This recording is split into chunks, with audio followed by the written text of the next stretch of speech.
Good morning, everyone, and welcome to today's webinar, OSHA Inspections and What to Expect in 2025.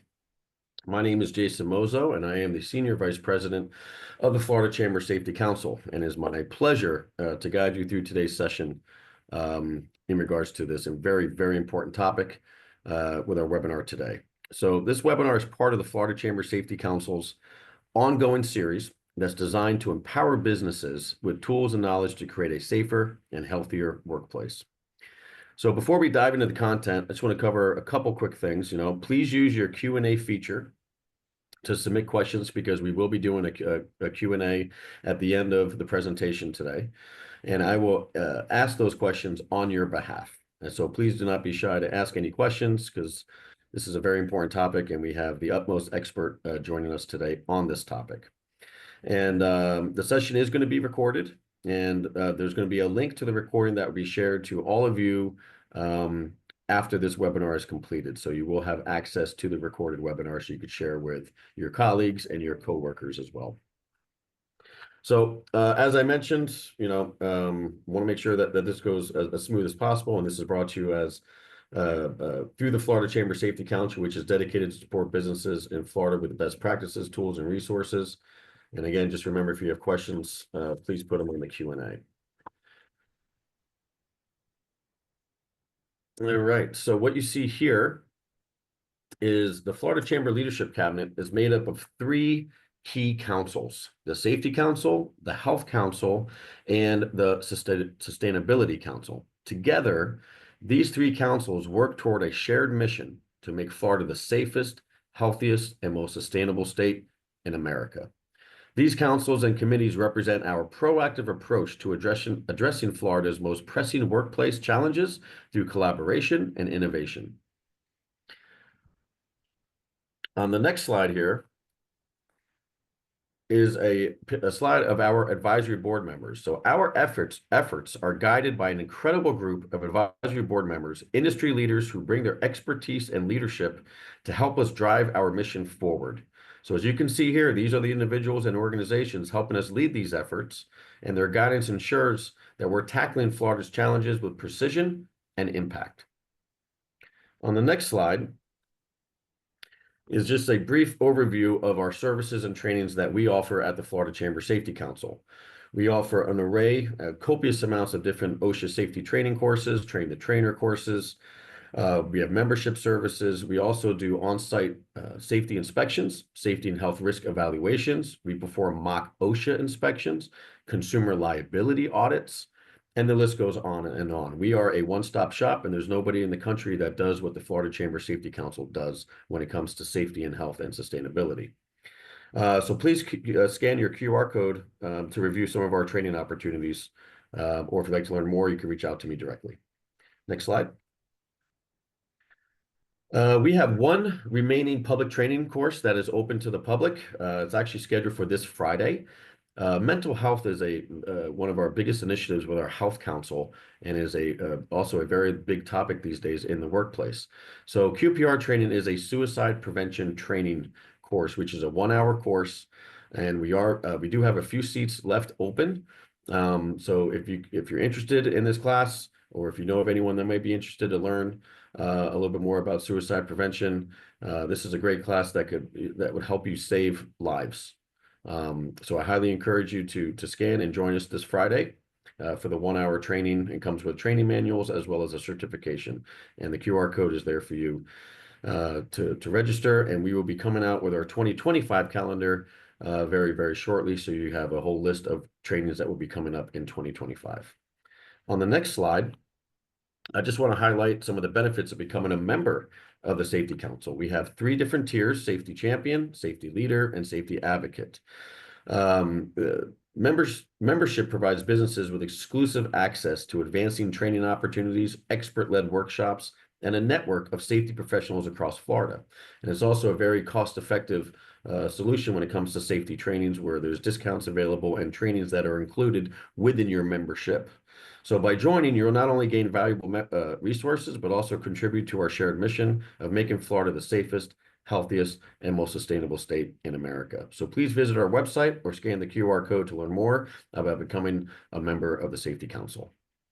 And then our next slide, excuse me, is we have our 5th annual Leadership Conference on Safety, Health, and Sustainability. That's coming up in May of 2025, May 15th and 16th. This is a one-of-a-kind conference. There is no other conference in the country like this, and every year it just grows and gets bigger and gets better. And we are very excited for this coming conference in May. So we highly encourage you to scan the QR code, learn a little bit more about it, and please join us. When it comes to that. The next slide here is going to be me introducing our speaker. So it is my distinct pleasure and privilege to introduce today's speaker, Howard Mavity. Howard is a partner in the Atlanta office of Fisher Phillips and the founder of the firm's workplace safety and catastrophe management practice group. With decades of experience, Howard has managed over 550 OSHA fatality cases, coordinated complex inspections, and advised businesses on navigating OSHA compliance. His thought leadership and practical solutions make him a sought-after speaker and advisor. Howard, we are absolutely thrilled to have you join us today and share your insights on OSHA inspections and what we should expect in 2025. The floor is yours. Thank you. And I must do a few shout outs here. First and most importantly to you, Jason, for being such a trooper and working with me on technology issues and allowing me the luxury of basically revising materials right up to the presentation in case there were more developments. And I was just teasing him when we started out. As I drove over here, I was listening to discussion of whether your governor could end up being Secretary of Defense. I mean, humorously, when we get off this webinar, we'll probably have more facts to incorporate. I also want to shout out to my partner and very good friend, Ed Falk, who so many of you know, who serves with the group in leadership. Ed and I have been close buddies since '84 when I started at Fisher Phillips. And when he left the Bush II administration as head of OSHA, we'd always been good buddies, and I persuaded him to come be my co-practice leader. And we've frankly just had a lot of fun ever since then with Fisher Phillips. And as many of you know, the workplace safety group now encompasses 40 or 50 attorneys in many of our, I'm not sure how many offices we have anymore, 45 to 50, including in our 3 in Mexico now. And it has been a fun ride, and he wanted me to send all of you his best wishes, and he and I'll be stirring trouble up somewhere else shortly. Now, on today's subject, I've been through this quite a few times, and I first voted for Gerald Ford in the Carter Ford election, and I think I was vindicated, and I sort of became a political and legal age in Reagan.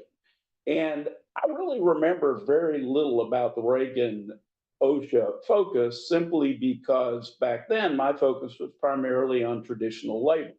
I started Fisher Phillips with a lot of experience in dealing with union organizing and related matters. In '86, however, I handled what was one of the worst fatalities I've ever handled. And sadly, it's up to over 620 now. And it went all the way to the U.S. Court of Appeals. So it was an interesting introduction to OSHA work. We basically had, the full soup and nuts thing. And ever since then, it's been an increasingly large part of my practice. And one of my messages in any presentation like this, and I do have slides for this, is that yes, leadership at the top, when it changes, has significant, sometimes very negative effect on employers and on employees. But your career people, year in, year out in OSHA, or if we were dealing with MSHA and other agencies, are the ones you really rely on.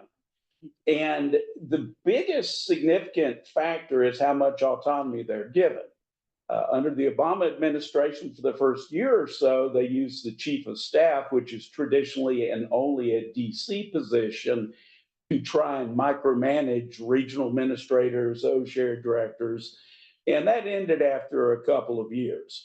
By contrast, under Trump, it was somewhat absentee management. You may recall the saga of trying to get an assistant secretary of labor for OSHA And I just don't think it was very much high on the administration's priorities.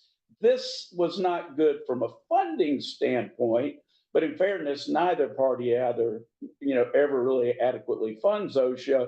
But it actually worked out very well professionally for OSHA because these career folks that run the regions and the area offices are generally pretty sharp.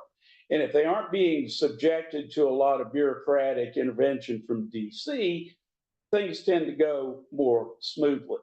So hopefully that's what we're going to see going forward because the Biden administration has increasingly been trying to micromanage far beyond anything under the Obama administration, to the point that one may have to deal with DC to settle cases one never had to before, and so forth. So I'm pretty optimistic, but by the same token, the core issues remain in the core challenges. And Jason, do you want me to advance or are you advancing? I think well, you can advance. You have control. Okay. You're set up. So basic principles going forward on this. Let's see. Trying to see if we do in fact have that. Yes. So key thing, no matter what changes in leadership, at the end of the day, we have to stay focused on safety.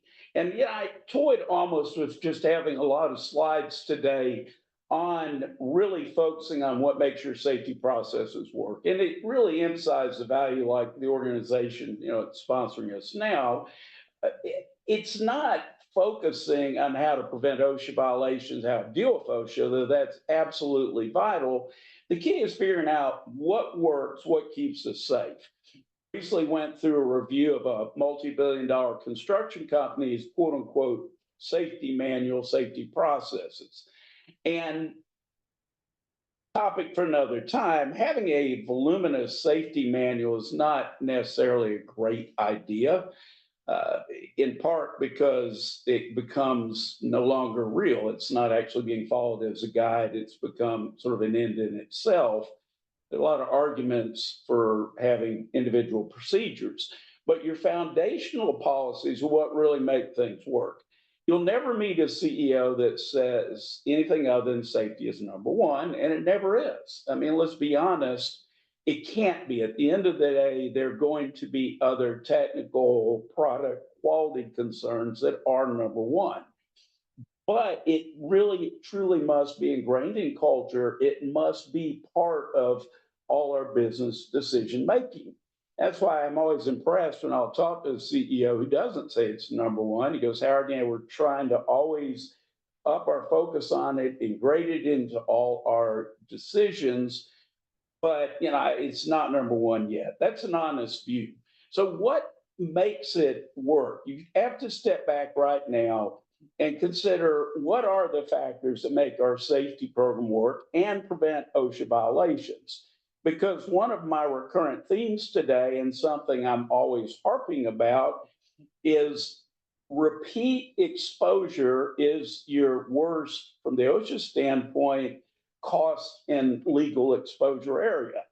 You can very quickly get to a repeat item at any of your sites within a 5-year period at any federal OSHA state, meaning that if you get cited for a standard in Orlando, and you're subsequently cited within the next 5 years in another federal OSHA state, such as Alabama, Mississippi, Georgia, it'll be a repeat. It can be up to over 160 grand after even one time.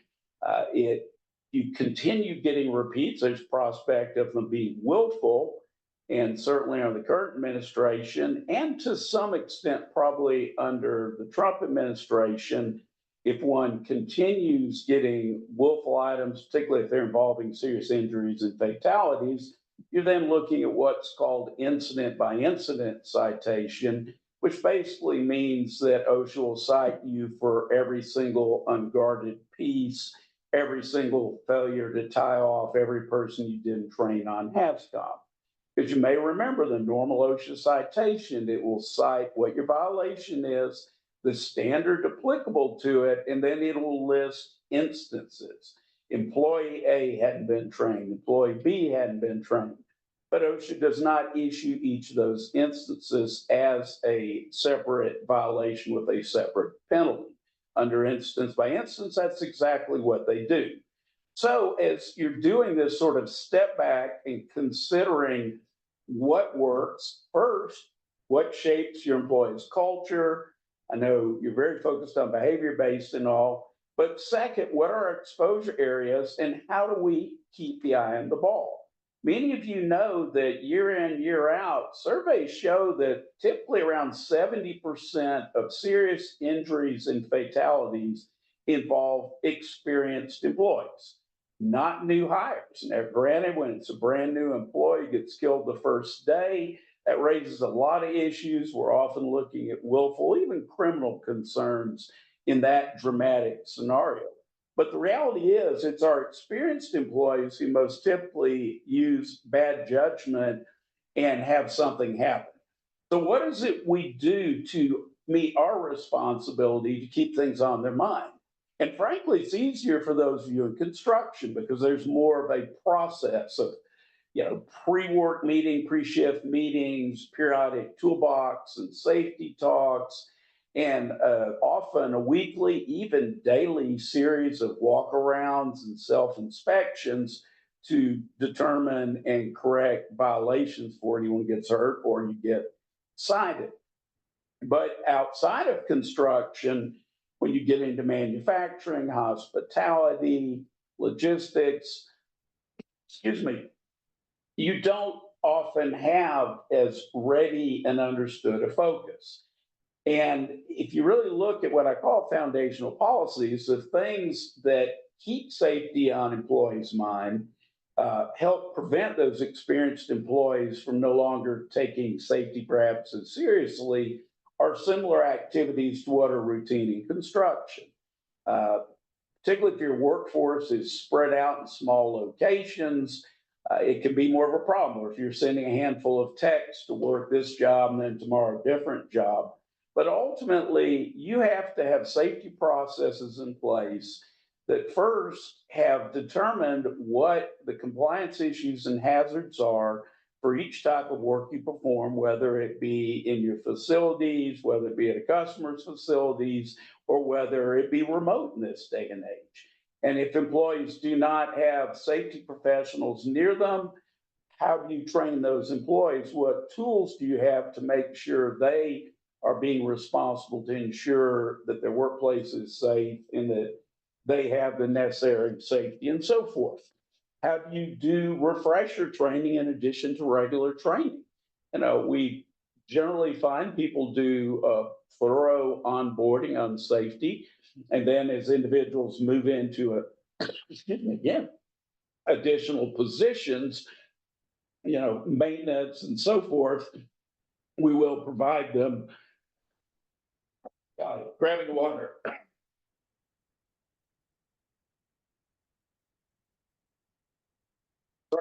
Not COVID. Good thing it isn't 3 years ago, isn't it?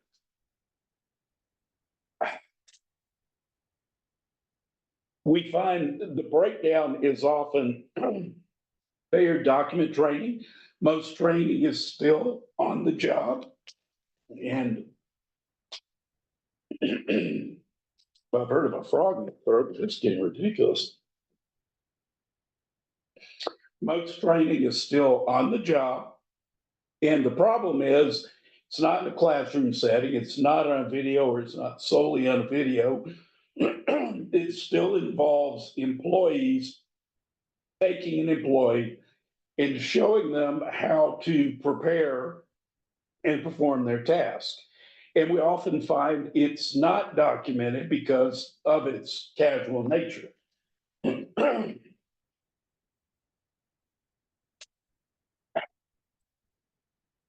So that is one of the big problems. The other one are these inspections. When you're outside of construction, how do you ensure? I mean, to be honest with you, most companies I find, if they're not construction, probably aren't doing monthly self-inspections. I would love it if they were, particularly if it's just a short document.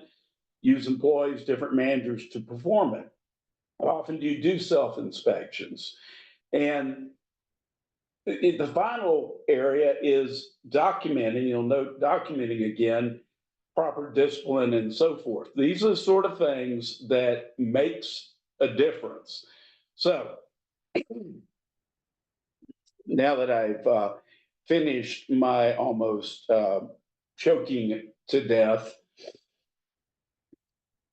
those are the items. Look at your exposure areas. Look what's unique to your industry. We're going to talk a little bit more about that later.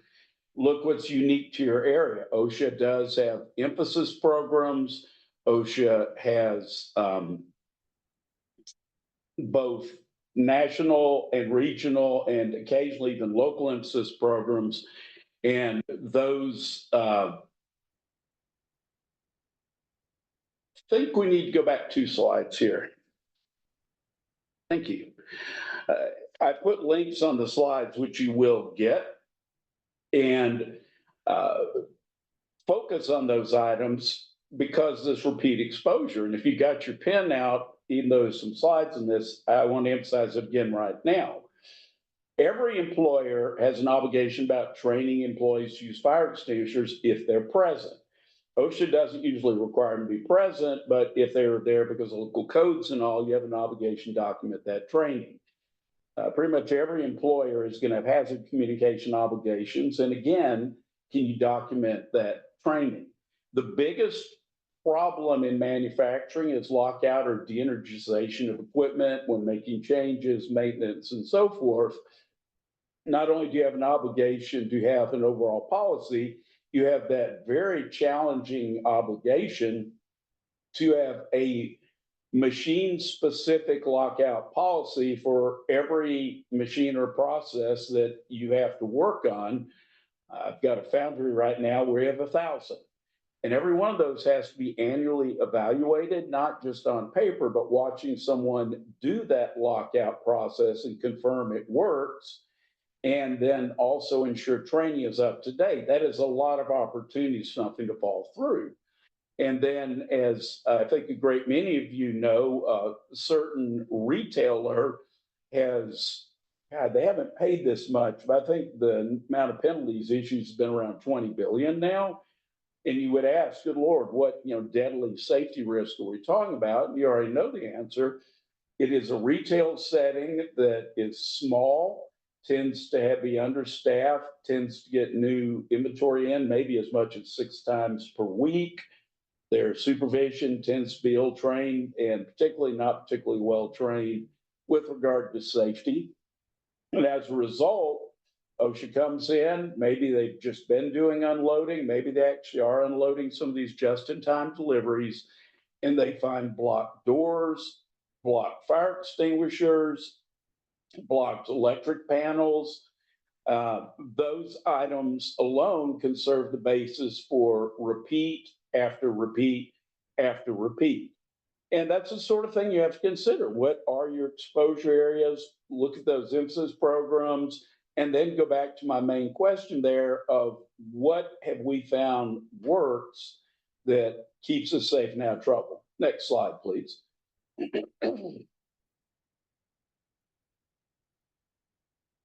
The key thing here I really want to emphasize is that OSHA, much like many processes, is a local endeavor.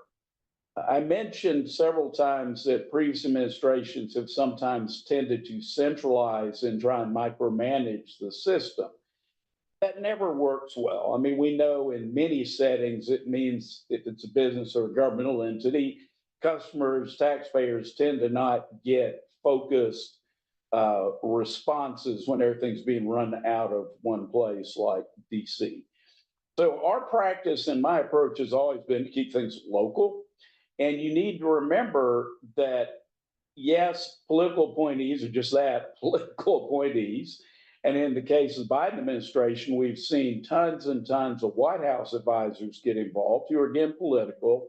But from the regional administrator down in federal OSHA and their equivalent positions in state OSHA programs, these are just civil servants trying to do their jobs. like any organization, some are good at it, some aren't. We have had huge turnover in new hires. And as you know, many of these compliance officers are not up to speed yet. Because you have to also, in OSHA's defense, remember if they hire someone who's competent safety professional in one industry, that's great. But now they're with OSHA, they're going to be at a construction site Monday, a hospital Tuesday, a seafood packaging on Wednesday, and so forth. And it takes at least 3 years for OSHA to get a safety professional really up to speed. And so you have to consider these human elements when you're dealing with OSHA, and to the extent possible, keep it local. Figure out what the strengths and weaknesses are of your area offices, these different compliance officers, and build rapport with them. I cannot really overstate the value. I know you guys endorse it as a group, but build alliances and partnerships with OSHA, attend conferences. As I put it, make sure they're used to seeing you outside the context of just an inspection. And on a number of national clients I have that, just be honest, are in very high hazard industries. One of the things we have done is we have heavily done enhancements we've agreed to do after OSHA inspections and citations. And we actually opted in some cases to do reports to OSHA, to share self-inspections for a set period and so forth. Now, this is not normally something I would advocate, but in this instance, it has actually worked well for all parties because, OSHA is a very practical agency when left to their own.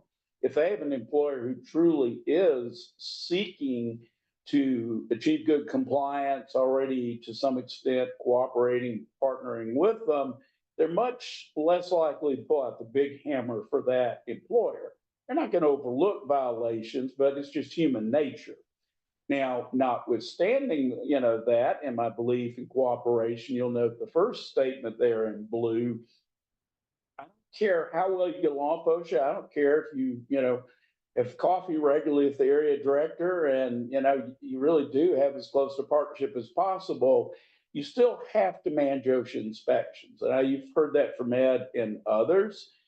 For a lot of reasons, increasingly because of the inexperience and the turnover among OSHA, there's not as much understanding of the rules of the road and the procedures there used to be. But also, OSHA is supposed to cite anything they see. And you are legally entitled to restrict the scope of the inspection to the complaint or the accident you reported or whatever the circumstances of it are. You very much should be managing interviews of supervisors and making sure you respond in an appropriate and carefully monitored fashion to document requests.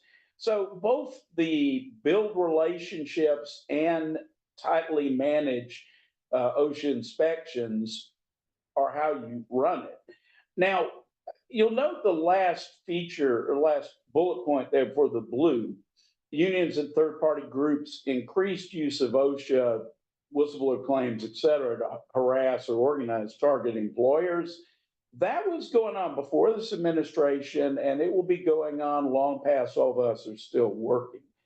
Safety is arguably the most effective tool any third party has to drive a wedge between employees and management. I learned that back when I used to work with union organizing drives, responding to them and so forth. But also, it is easily one of the best ways to harm your company name, your brand, your value.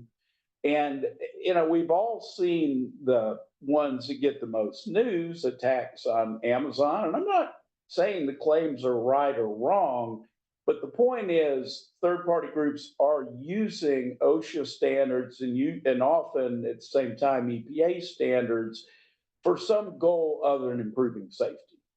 They're either trying to organize the companies and get a union in, or we deal with a lot of entities, particularly in big northern urban areas, that have been created to assist ensuring equity for different immigrant groups and different nationalities and races and so forth. And OSHA is just one of their many tools. They're bringing wage hour complaints, they're getting involved in other sorts of litigation against employers. Safety is a great tool to beat up an employer. And it doesn't matter if OSHA is a little bit more thoughtful and business oriented, you're still going to have these third parties using it as a club, but hopefully not as easily as they have done under this administration. And for the record, I can tell you, most of the career civil servants don't want to be manipulated and used. They honestly want to make sure the workplace is safe, and they don't like getting drawn into that stuff either, generally. Can I get my next slide, please?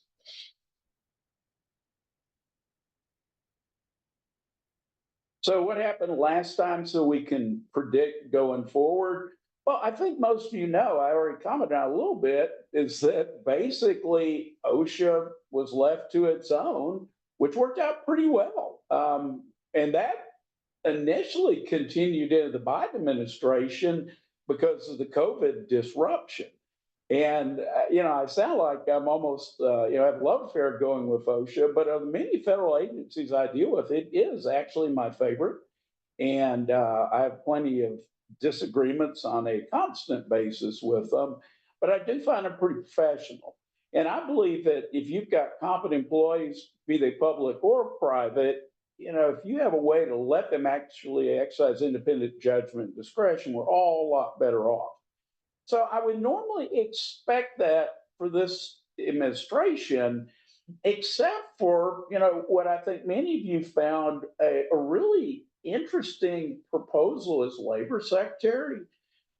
This congresswoman is aligned pretty tightly with a lot of the organized labor goals. And again, I agree wholeheartedly with the administration reaching out more, and the Trump administration reaching out more and more to blue collar workers, because A, a lot of grievances are legit, and B, this company was built by working people. I think that's great, but I figured I'd put this politely. Sometimes unions are an impediment to bettering employees' lives than they are in assisting. And we don't know how she's going to take to, for example, the intertwining of OSHA increasingly with the National Labor Relations Board and with a lot of the copious additional requirements and burdens placed on employers by the various stimulus and the Inflation Reduction Act, and pretty much everything where the copious amounts of federal money have been being offered up. I don't know. It's an interesting question. Now, my money is that for the most part, OSHA will revert more to kind of doing its own thing autonomously, but I would not automatically assume that all of the Biden administration efforts will go away. I reference other agencies also because many of you, I hope, have read that not every appointee has to leave when an administration changes. And the NLRB, the EOC, and various other agencies, depending on how long some of their current appointed leadership and remains, there may be limits outside of court action to what the Trump administration can do with some of the very burdensome NLRB changes. Honestly, in that area, more changes in the last few years than in my 40 years experience previously. Not as many in the EEOC, but a lot of really controversial ones. So one of the themes I'll also tell you is, we're going to see some unwinding of stuff, but it is not going to be swift. And of course, we aren't even talking about all those obligations associated with the federal monies received. Can we hit the next slide, please?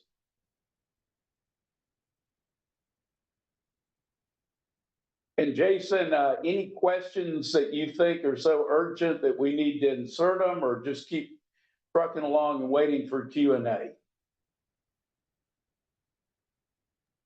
Nope, no, you can just keep on going. We'll wait till the Q&A at the end. All righty. I know sometimes someone sends a real zinger and it's fun to stop. Well, not OSHA per se. I hope all of you have been following, because it's, often dramatic. The court challenges against the Biden administration on many of their actions, which frankly were overreaching and probably were constitutional invalid. But oftentimes, I think it's also a strategy. And you probably noticed that that Trump's legacy of judicial appointments really showed immediate value. And while some have been lampooned, most of the appointed judges were actually good jurists. And I mentioned the Trump administration relied heavily on the Federalist Society in developing a lot of those candidates. Federalist Society is not an extreme group. If you look at its membership, it is traditionally included, federal appellate judges, former attorney generals. It's a good group. And it will be interesting to see, and I hope the administration does continue working with them. But my point is, Trump administration in the last 6-8 months Biden has very effectively been pushing through judicial candidates.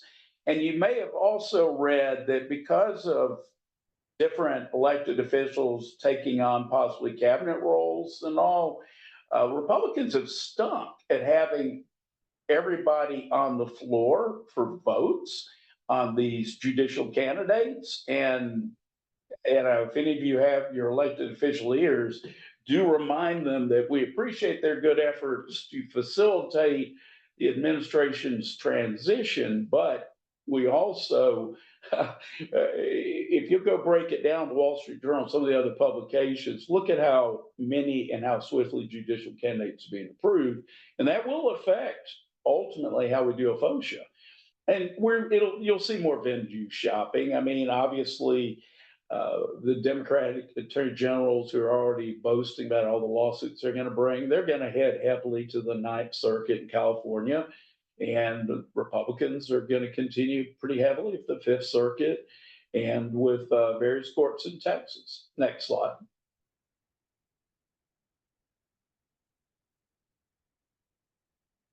A lot of talk, and I'm not even going to touch the government, Department of Government Intervention, DOGE, because I do not possess any hard information on what the mad genius will want to do. Although honestly, I kind of am impressed more often than not by Elon Musk.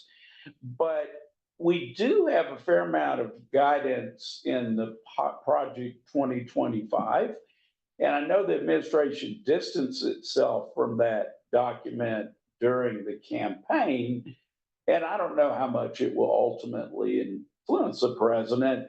But in the area of OSHA, it's not that harsh. Next slide. There was a lot of untrue claims that were debunked, saying that under Project 25, OSHA would be done in, just do away with. And I just put this redacted set of comments from PolitiFact, which is one of the pretty accurate fact trackers. And they emphasize that no, there's nothing in and God, it is voluminous materials associated with Project 25. Says they're going to do away with OSHA. It does, you can see it's not shocking some of the things they're focused on. There's a lot of concern about how COVID vaccinations were handled. And then you can see it's also other items you've heard talk about. A lot of small business people have complained vigorously that OSHA should basically have a two-step or a two-tier approach for small businesses first-time non-willful violators to get warnings, lower penalties, um, less destructive sanctions. And that is a recurrent point. That would be hard to do. And I hate to say this, but there have been a lot of small businesses, perhaps more from ignorance than intent, that have been involved with, some pretty bad fatalities and willful violations and so forth. But certainly there is room, and I think that is an area that it would be useful to address. Uh, I'm not worried about the Labor Department clarifying that a home office is not subject to OSHA inspections. Every time that comes up, social media just lights up. And some of the Biden advisors in the White House actually, and this just shows they're not politically savvy, um, pushed it. But when you start talking about a federal official, even if they're benign, potentially coming into your home to inspect, you're going to turn anyone into anti-government with that. So I'm not saying it won't ever happen, but even California on several occasions has danced around it. But yeah, I would love to see some more clarification on that too, because we're not going to see remote work decline. So I think we will at least probably see some updated opinion letters and stuff. Um, Focus health and safety inspections on egregious offenders. Everybody would like to do that more. But if you want to do that, it's much like improving law enforcement. You're going to need more people and more resources. If you look at it, if OSHA tried to inspect every employer in the US, I forget how many centuries it would take. And we would do better having more folks, at least for an efficiency standpoint. So the long-winded answer is that I don't think Project 25 will shape the administration's dealings. I don't think OSHA will get the money it needs, but I really don't get a sense there's going to be some sort of mass crackdown. Probably shift some of the money from whistleblowing back to core safety, which honestly, given how underfunded the agency is, they probably should do. Next slide, please.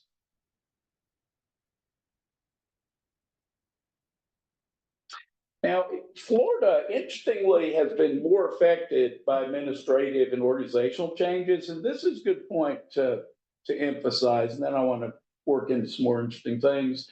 So we haven't had new area offices. It's much like Major League Baseball expansion. It doesn't happen that often. So everybody was pretty excited to see a new OSHA Orlando area office. Probably more than anyone, some of the compliance officers who are like circuit riders having to go all over the big state. Also, the very common sense decision to let the Mobile, Alabama area office start handling panhandle inspections and such. Until then, it was literally out of Jacksonville, which is just horrible. Um, and then Region 4 is split. We still have the Atlanta region, which includes Florida, but we do now have a Birmingham region also. Uh, they need more folks, just to state the obvious, but the practical implication of this, you need to get to know leadership in those different groups so that, again, you have an understanding of how to handle them. I mean, I have bios and sort of informal evaluation of everybody in federal OSHA leadership, down to assistant area directors, because human nature is important in resolving OSHA cases and negotiating. That background, and particularly if you have some relationship, is vital, particularly when it comes to trust. Next slide. All right, heat standard. I'm not going to belabor this. You guys have an excellent group working on this. I think you'll certainly try and see a Congressional Review Act effort, which unfortunately, for reasons I'll explain, is probably not applicable or it wouldn't work for the OSHA walk-around rule. But I think you might see that. It just depends, on the tiny majority on the House, whether they can get the process of the Congressional Review Act, which you'll remember Trump used pretty effectively in his first administration, but it does require a joint resolution by Congress. there are still so many ways that it'll be scaled back, delayed, or outright canceled. I think it's important to remember, and again, your state and your organization knows this better than most, is the discussion prompted by the proposed heat rule, heat standard, have been useful. And there are a lot of things that have come out of that. I think we're all better incorporating now. The problem with that standard was in some of the minutia, and it was not process driven, or is not process driven enough. It's trying to force too much in the way of recipes and strict structure onto a very fluid subject. As examples, probably the hardest thing to comply with in the proposed standard, if you're a construction or other mobile employer, is having the absurd amount of water they say that you have to have in place at all times. So I don't think you're going to see the standard, certainly as it is currently set out, to become effective. But you need to continue your efforts to improve addressing these issues and, again, documenting them.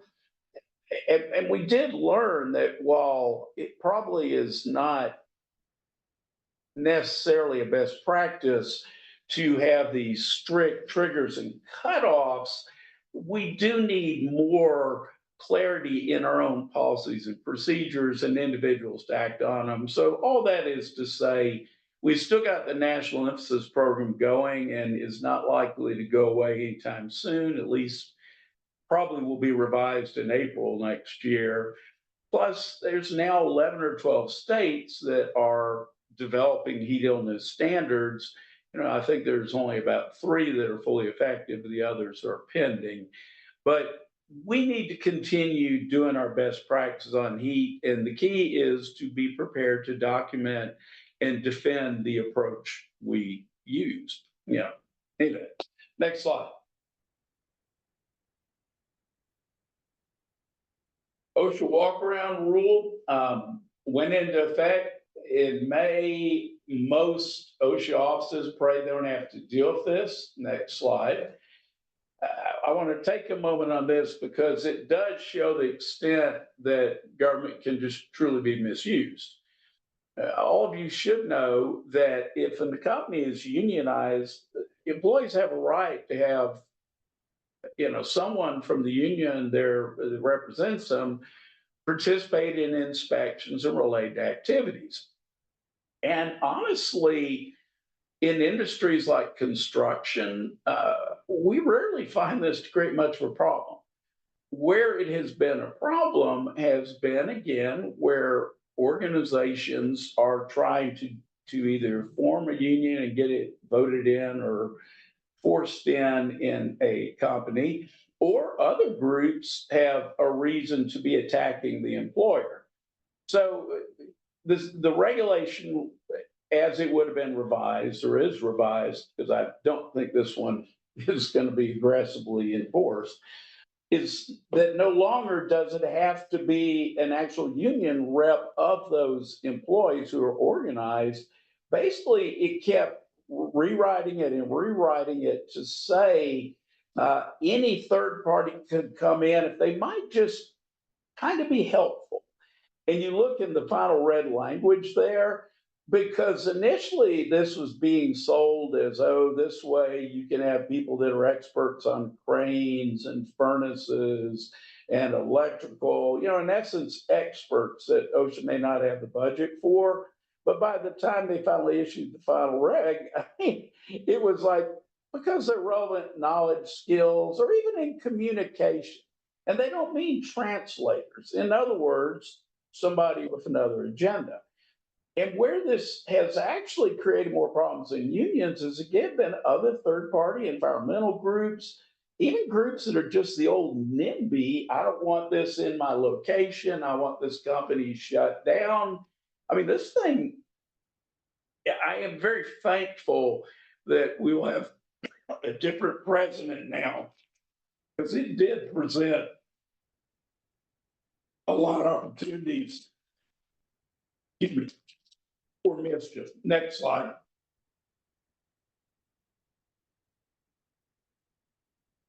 We can go ahead, we've covered that. Look at this one later for talking point. If we get perpetual questions about ways in which it could be challenged, because you won't be able to use the CRA on this one. Again, I think this rule is so obviously trying to supplant the National Labor Relations Act and use OSHA for something other than safety. I do not anticipate it ultimately surviving court challenge. Next slide. And I apologize, I have no idea what this plague is.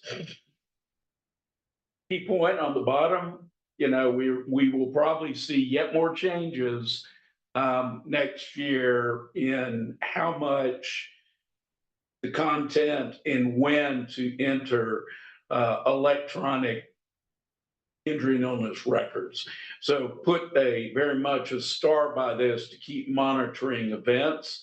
But again, this won't change instantly. It might be more likely we would have changes as we enter the next government fiscal year. Next slide. Again, I'm going to leave these slides if you look back at, because I thought they do a good job of quickly explaining this. As you know, there are lawsuits pending that claim OSHA shouldn't exist, that they don't have legal right to appoint judges, and a host of other issues. How those will come out, we shall see. But the whole Chevron thing, and that was, by the way, the old 1984 decision, basically said federal courts had to defer to an agency like OSHA's interpretation if a standard was ambiguous or unclear. Now, I've helped draft a lot of federal and state legislation in my lifetime. I got called in to help clean up the original ADA in some areas, Americans Disability Act. I helped write 6 or 7 of the old workplace drug laws back in the late 80s when that had first become an issue, and I have consulted on legislation in many contexts since. It is damn difficult to actually eliminate ambiguity. And then a lot of the crap that gets before these legislators and congressional reps and all is, you know, they don't often have the time or capacity to really do a deep dive on it. And some of it's pretty messed up from the start. So be that as it may, that was the existing standard. Next slide. And basically judges were to take what the agency said. They said, well, that's how we interpret it. That was about 98% of winning. Well, Chevron had this 2-step procedure for OSHA, which again is basically, if it's ambiguous, we're going to trust the Fed agency. Next slide.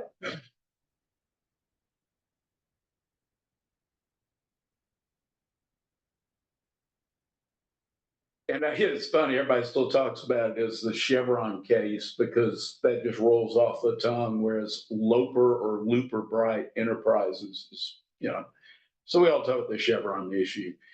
It's saying that it was constitutionally inappropriate that courts aren't allowed to surrender their right to apply independent judgment to a legislative entity. And honestly, Loper Bright's correct. There has to be, you know, a real discipline applied for legislatures to do what they're supposed to do. And there's been a tendency in 50 years, really, for legislatures not to step up and make some of the decisions they should, some of the hard decisions, and leave it to the courts. And that's not how the Constitution's set up. So I think you're not going to see an agency like OSHA be found to, not have a right to exist, but you're going to continue to see a lot of challenges to OSHA and other agencies now that courts are allowed to exercise independent judgment and not just automatically go along with agency's interpretation. But this thing is a two-edged sword. I mean, it cuts both ways, doesn't it? I mean, if it is a more liberal-minded judge, they can justify their actions in broadening a regulation just as easily as can a more conservative judge justify restricting it. Next slide.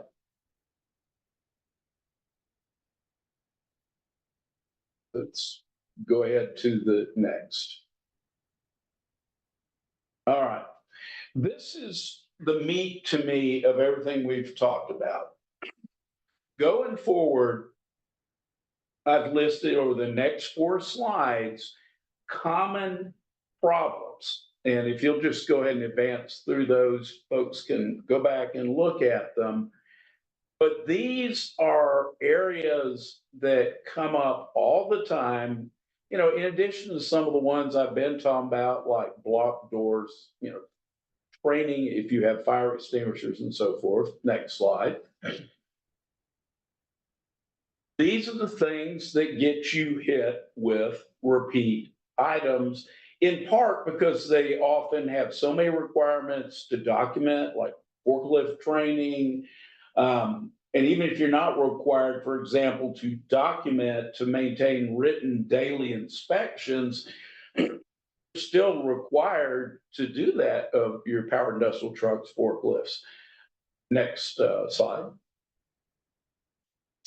And in all industries, these are items that come up. And write down about PPE. One of the ones I see so often is you may in fact be providing the proper personal protective equipment, but you are required expressly to have a job safety analysis, a JSA, that sets out the hazards and basically how and what you selected. It is a specific documentation that you're supposed to have, even if you are in fact providing adequate PPE. And above that, electrical. Think about it. If you are new to the OSHA universe, a relatively inexperienced safety professional, and you want to be diligent, so you know it's going to look weird if you don't find violations, it is so easy walking through not just manufacturing, but really any facility. You open an electrical cabinet and there are missing switches, unlabeled switches, knockout holes in the cabinet itself. You see damaged cords. I find them especially on the big old fans. People using, 14 power strips and lots of plugs, or running an extension cord over a suspended ceiling and down to a PC. I mean, let's just be honest, these irritating things are the ultimate low hanging fruit. Next slide.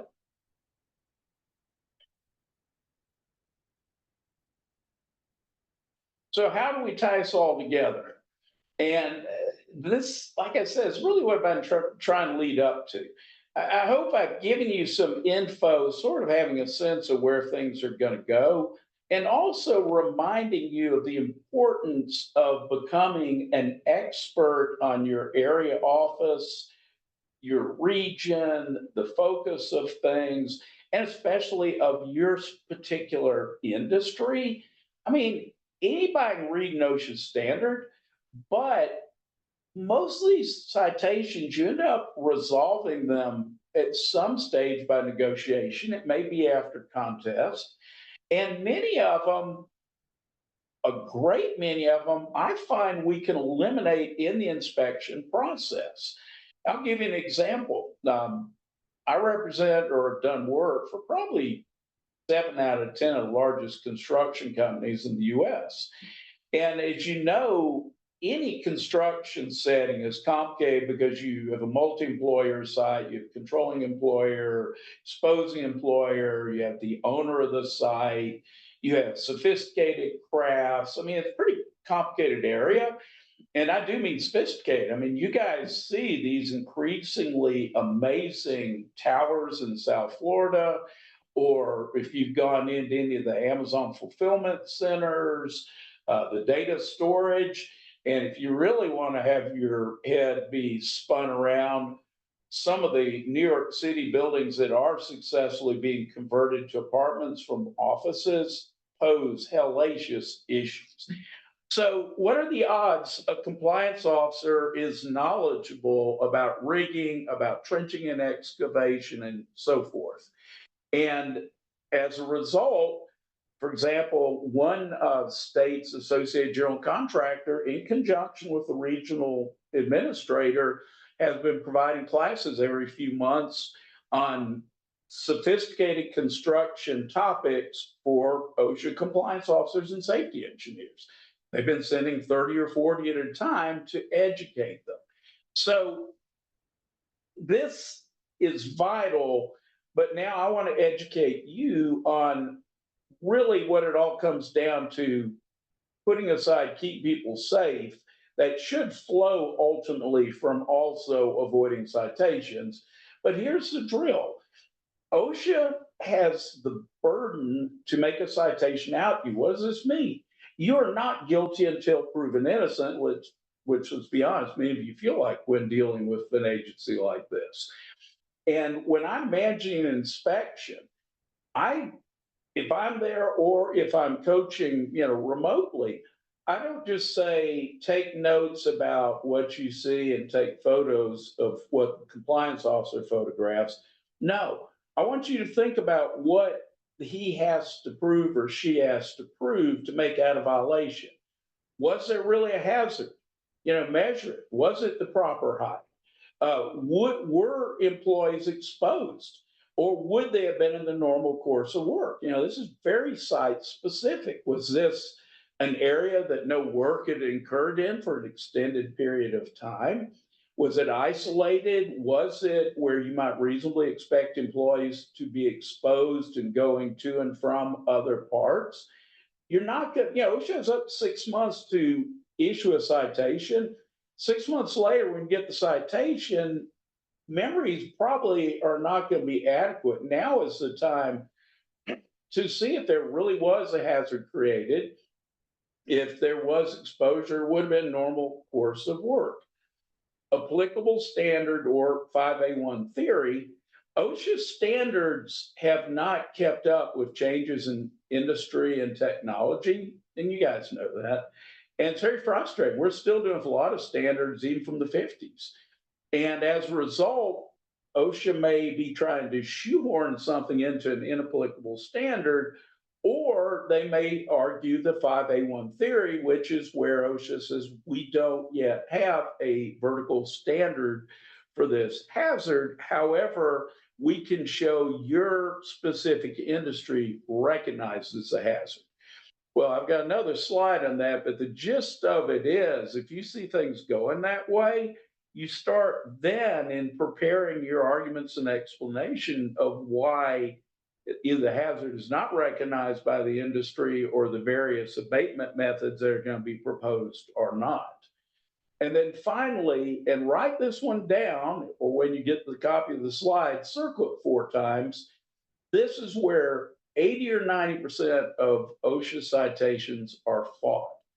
The employer, shouldn't be employee, employer knew or should have known of the hazard with the exercise of due diligence. Rarely does a supervisory employee know the violation. It's often something that happened, suddenly. An individual was not buckled in on their forklift, they didn't tie off, a guard was left off when someone walked away. OSHA is usually not able to prove a supervisor employee knew of it. So then they get into, can they show we should have known of the hazard with exercise of due diligence? So think back to how I started when I was talking about looking at what you do right and what allows you to prevent OSHA violations and keeps your people safe. That is also going to be the stuff you list for your due diligence. So self-inspections, the training and better documentation of the training, methods, like good catch and near miss and other things, involving employees on walkarounds, providing additional training over beyond the minimum. These are things that when you get into either trying or negotiating these cases, more often than not, this is what we get traction. Next item.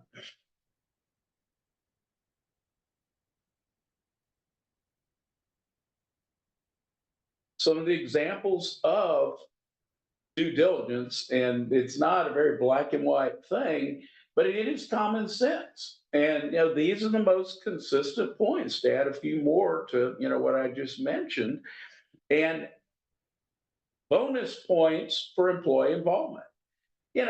OSHA sometimes has its own reasons for pushing safety committees with heavy employee involvement, but there's no denying that employees doing the job best know how to do it, probably best know how to do it safely.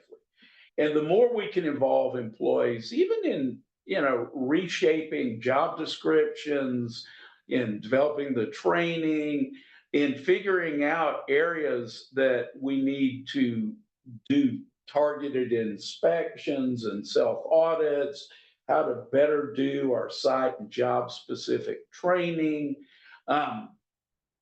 All these things are due diligence. And I hate to say it, but if it's not somehow documented, it probably will not be treated as a good thing. Next slide. Diligence, due diligence, whatever you want to call it. In OSHA world, many of you have also heard of the affirmative defense of unpreventable employee misconduct, which we often joke as saying it's the idiot defense, so that you can say, it's okay, OSHA, the guy was an idiot. And then you go, we got it, he did something dumb. Well, there is an affirmative defense of unpreventable employee misconduct, but the problem with that is that judges hate it and they don't want to acknowledge it. The other problem, because they feel like it's not fair to quote unquote just blame the employee. But the other problem with it is, you remember I said OSHA has the burden to prove certain things. Once they prove those 4 elements I showed you, we can then offer defense, but it's an affirmative defense, meaning we now have the burden to prove it. So even when you're negotiating with OSHA, OSHA knows, and their counsel solicitors know, that if you're hanging your hopes on saying it was unpreventable employee misconduct, you're going to have an extremely tough hill to climb. And you have to use it or lose it. But the reality is, to make that defense is pretty much the exact same thing as showing you exercise due diligence. So you're making OSHA prove you didn't do it, then you prove you did do it, if that makes sense. Because that defense is a work rule adequate to prevent the violation, effective communication of the rule to employees, methods for discovering violations of work rules, and effective enforcement of rules when violations are discovered, which is pretty much the whole due diligence thing that we were just talking about. So, where do we go with this? I'm going to take advantage of the fact that, we are some technology to just go ahead and jump to more of, as I said, getting to my key points. So understand, we want to focus on the basics, regardless of administration, then understand we are going to, when we deal with an OSHA visit, we're going to look, take photos, and document their efforts to make out the elements. And by the way, quick side point on the photographs. Whenever I get involved after the fact, the client 50 close-ups of whatever was involved in the inspection, I cannot tell you how much I would actually just like to get first some big photos that show the whole area, So I can say, well, heck, there's no exposure there, or that's obviously an area that's not much used. There's no foot traffic. So just both a complaint on my part and an expert tip.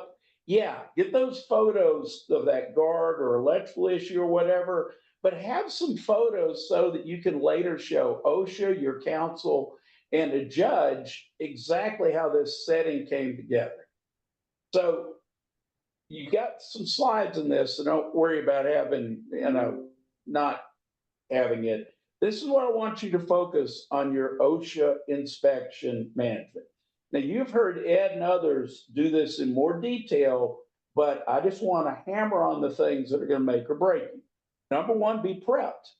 And by that, I mean Murphy's Law says that if you have a safety person on site, if you've got a pretty well trained plant manager or hotel manager on managing OSHA and government inspections, and if you've got maybe two other folks who know what they're doing, they're all going to be out. I've literally had occasions where everybody was at a national safety conference. So make sure, one, you've got plenty of folks on site who know enough about the OSHA inspection process, you can coach them, because OSHA will wait hour and a half for someone to get there. But after that, they're going to leave, come back another day for warrant.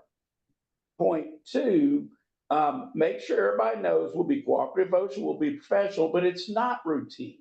They're supposed to cite for any violation they see. That's the law, and they're going to do it. And no matter how good a job you've done of building rapport, which again I suggest, they got a job, they're going to do it. The advantage of the rapport is they'll trust you, and a lot of times it works to your advantage.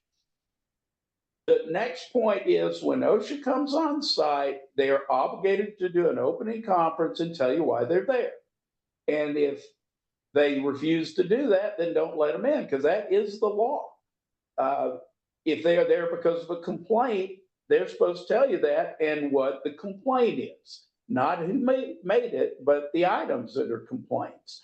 If they're there because you reported an injury or a fatality, they need to tell you that. If they say they're there because of a local or national emphasis program, you need to get the details, because some of those are set up such that they must be done in order. And I don't want to overly beat up on this, but yes, OSHA does have a right to come on site for their different emphasis programs, but sometimes their own program divides the list of employers into quartiles, and they can't advance to the second quartile until they try to finish the first, meaning that they shouldn't be saying, well, I'm on site for this complaint inspection, we're going to go ahead and do a full emphasis. These are obviously call your attorney occasions, but set out the scope at the beginning and enforce it. And if OSHA says things like, we haven't been here before, we haven't been here in a while, we'd like to go ahead and look at your units for the coolers and freezers because of process safety management and all. No. I mean, if it's not specifically covered and a reason to go there, don't agree to it. If OSHA sees a guy not wearing a seatbelt, sees a fall hazard, if OSHA observes hazards, they have the right to expand that inspection. But you may be uncomfortable with it and involve your counsel, but it is crucial you manage the scope. And that is the single thing that goes wrong most of these inspections. The next thing, although I'm getting a little out of order, is people let their supervisors interview with OSHA without either counsel or management present and let them sign a statement. They are agents of the company. They can bind the company. You don't have an obligation to tell them or let them sign a statement. Now, employees, that's not our business. We don't sit in, they can sign it if they want to. But supervisors are agents of the company. And I guarantee you, if you have counsel with you, OSHA generally expects that counsel is going to say, we'd rather you not sign this. Interview in good faith, make sure the guy has correct info as much as you can, but I've taken thousands of statements myself, and no matter how hard I try, I may or may not have it as accurate as it needs to be. Facts may change, and everybody fights an urge to not be untruthful, but to prepare a statement and include things that helps your position. It's just human nature. And I don't ever agree to recording unless the investigator has a gun. And I say that because in some of my explosion cases, we had tons of Department of Justice and law enforcement. And basically, if you didn't let them record interviews, they'd cuff you and put you in the car. But generally speaking, I don't agree to recording. When you do the walk around, you already know what to look for. Don't admit there's a violation. If there's a guard missing or fall protection, something, go ahead and address it. We don't want a continuing hazard. But if they say, don't you agree that it's a violation, don't answer that. When you get to documentation, I generally require OSHA to provide a list of what they discussed and what they want in terms of documents. And there are some things that you have to provide immediately, such as your injury and illness log, things within 4 hours. Everything else, for the most part, is up to you. And if they say, if I don't have this by close of business today, I'm going to say you don't have it. Well, that's not legal or proper. You get a list, you review materials, you consult with counsel. I'm not a fan of handing over everything as you go. I think you're much better served at the end of the inspection, keep a running list, and then say, when do you need this stuff? And usually then they'll be reasonable. So those are the most common errors in inspection management. I know we must have some questions, Jason.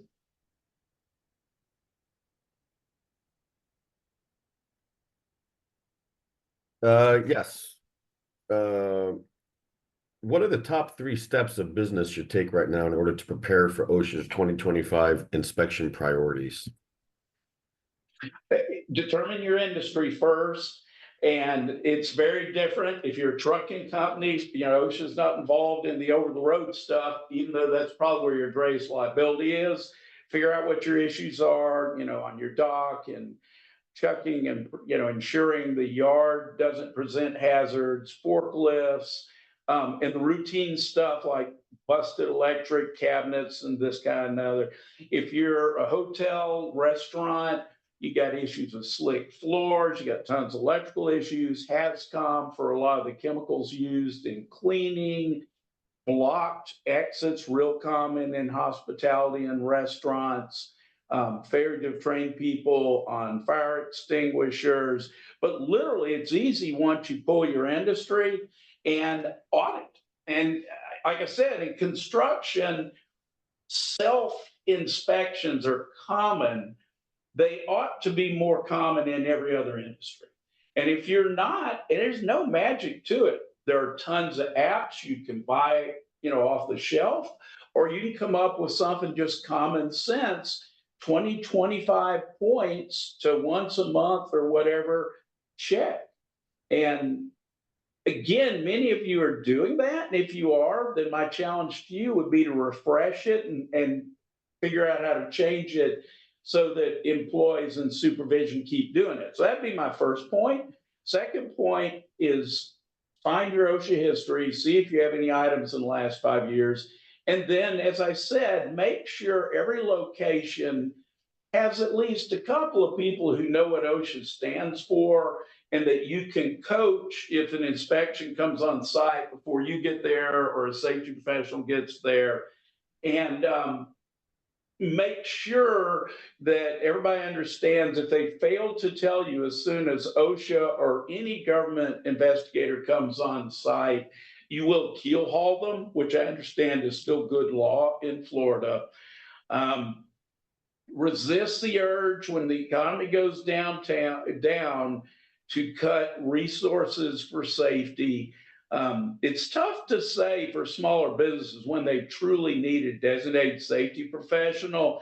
I would err conservatively Because you know how it is. If safety is just an add-on to someone's primary duty, they're not going to be that diligent about it.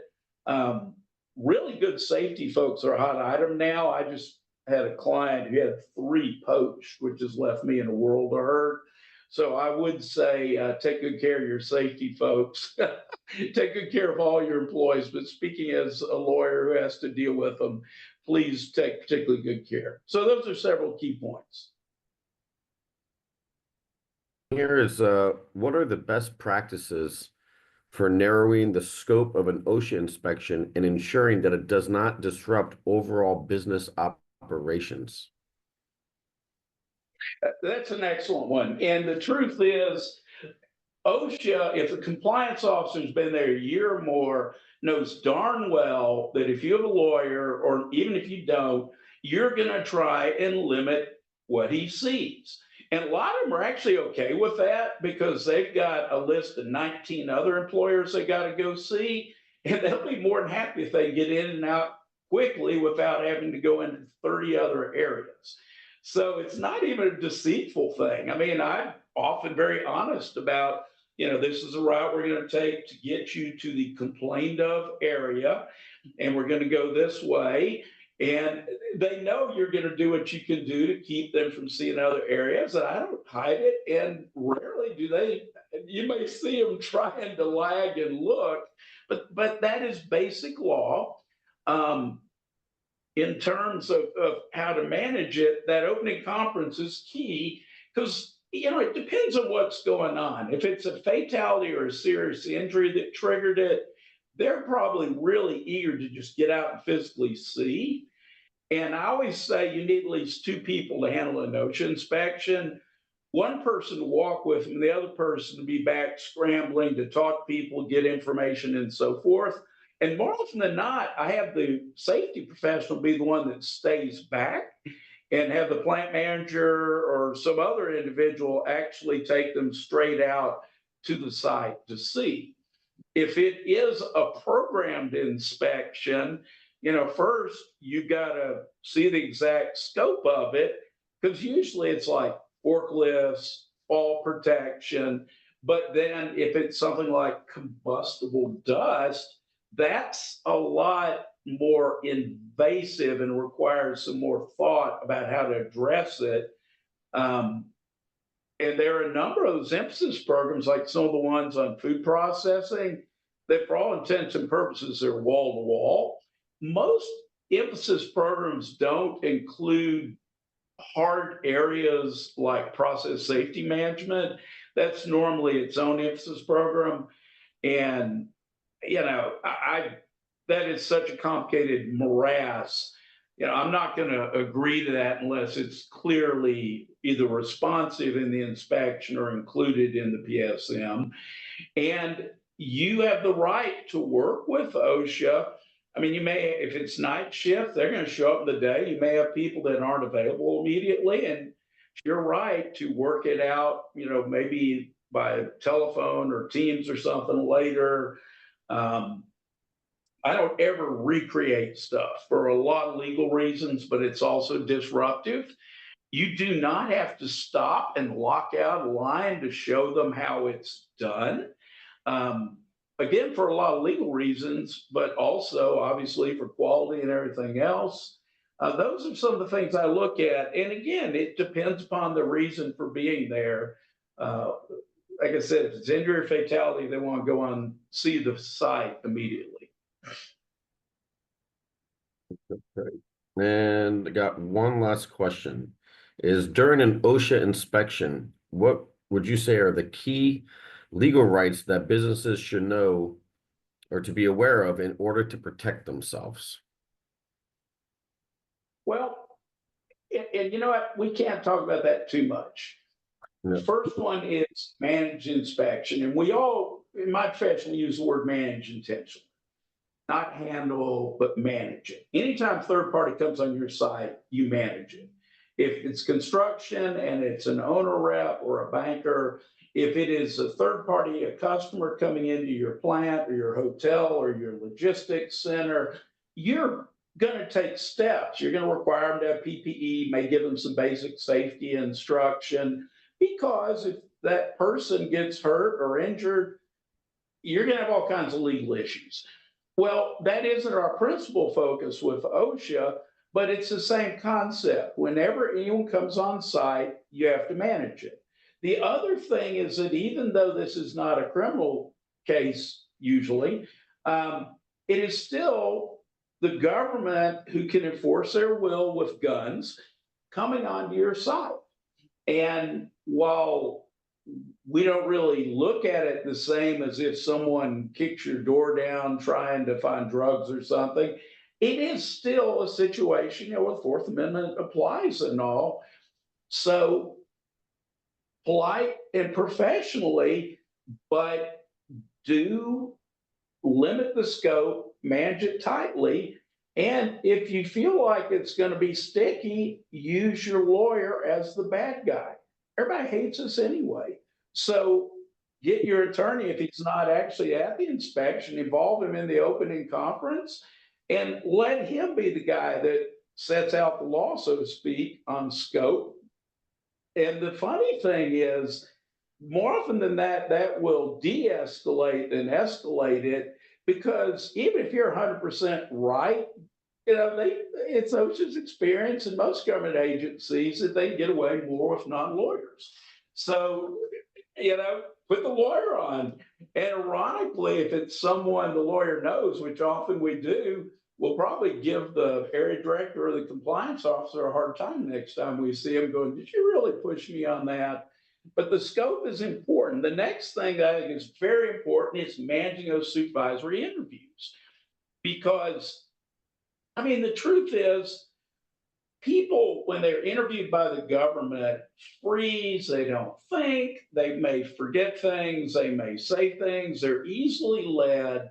And honestly, even if the compliance officer is truly doing his best to be completely accurate, and probably usually they are, you don't know that your witness isn't going to be a bonehead. And a week later, come back, you can go, oh, crap, man, I just remembered this and that. So supervisory interviews tightly managed, set it up for the next day so you and or your lawyer have time to prep the person. And prepping isn't telling them what to say. Prepping is mainly getting them to use their brain, to remember things, to, not speculate. That's the irony. We're not actually trying to get them to not talk, although obviously you're better served as a witness if you don't talk a lot, because the more things you bring up, the more questions. It's more to get it accurate. Another thing is on employees, scrupulously do not even look sort of kind of maybe like you're putting words in their mouth. Because OSHA, regardless of administration, is enormously sensitive to that. So you're much better served by, you don't want them surprised. At least give them a heads up, say, hey, OSHA's here doing this investigation, routine, we're cooperating with them, and we want you to cooperate with them too. You're not going to get in trouble. Don't worry about it. Just tell the truth. And I'll repeat the tell the truth 3 times. Because my experience is then if OSHA says, well, what did the company tell you? They'll go, well, he said to tell the truth. And I may or may not, depending on circumstances, say now we know that, they're looking at hazard communication, our obligations about training you regarding chemicals you work with, that stuff we covered when you were hired. We did that refresher a year or so ago. And I'm reminding them of things. I'm not telling them what to say, but depending on what the issue is, I don't have any problem with telling them probably what the subjects will be and just reminding them of some of the training exposure they've had. But I don't go further than that, because even if you're not pressuring the witness and you don't retaliate against them, OSHA is just extraordinarily sensitive to any suggestion you're manipulating witnesses. Final thing is, if it is a serious injury, fatality, or maybe something that's going to have a ton of civil exposure in other areas, the people who prepare incident reports, and I'm not talking about the first report of injury to OSHA, but any sort of analysis of what happened, what were contributing factors, what were the causes. If it is serious injury, fatality, or just going to be a mess legally, make sure that the local folks don't go off preparing some super highly critical self-analysis event, which will be made with limited information. It may be right, it may be wrong, and it will be horrendous evidence against you. Get your counsel involved and have them briefly say, all right, we need to do a parallel process here. We know you've got an obligation to do an event investigation, contributing factor, and all that. But we're first going to be doing one at my direction as your counsel. And what you're doing, it isn't actually privilege, although it is privilege. You're creating your work product. So you're saying, okay, I'm directing you to go investigate this, to talk to these people, put on your notes that you're doing this at request of attorney. If you take a statement, those are discoverable, that's life. But in your notes, we don't want those discoverable because we want you to write down your observations. And this is going to be a legally protected process because our experience is if everybody assumes what they say will be used against them, they're going to lie or just not talk.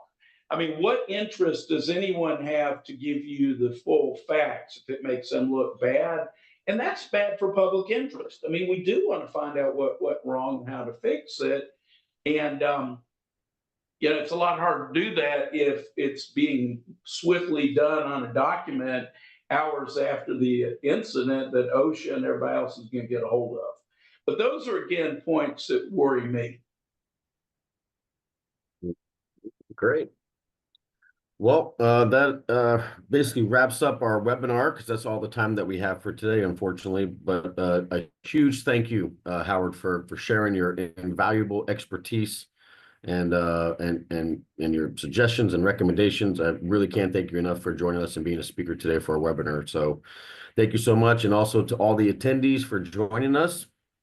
And before we wrap up, I just want to remind you about our next session of our next webinar, which we're going to be taking place on January 15th. So be sure to mark your calendars and look out for that registration details coming soon if you haven't already. It's also going to start at 10 a.m. on Wednesday, January 15th, which is going to be the record keeping updates, which all employers by February 1st have to log in their 300-day logs and all that kind of good stuff. So we're going to be going over that. And then always, I like to, if you'd like to learn more about the Florida Chamber Safety Council and all the resources that we provide, please visit our website, or reach out to me directly, and I'll be more than happy to assist you and help guide you in the right direction. So again, thank you all so much. Stay safe out there. Happy holidays to you and your families, and have a wonderful and safe new year. So God bless and take care. Thank you.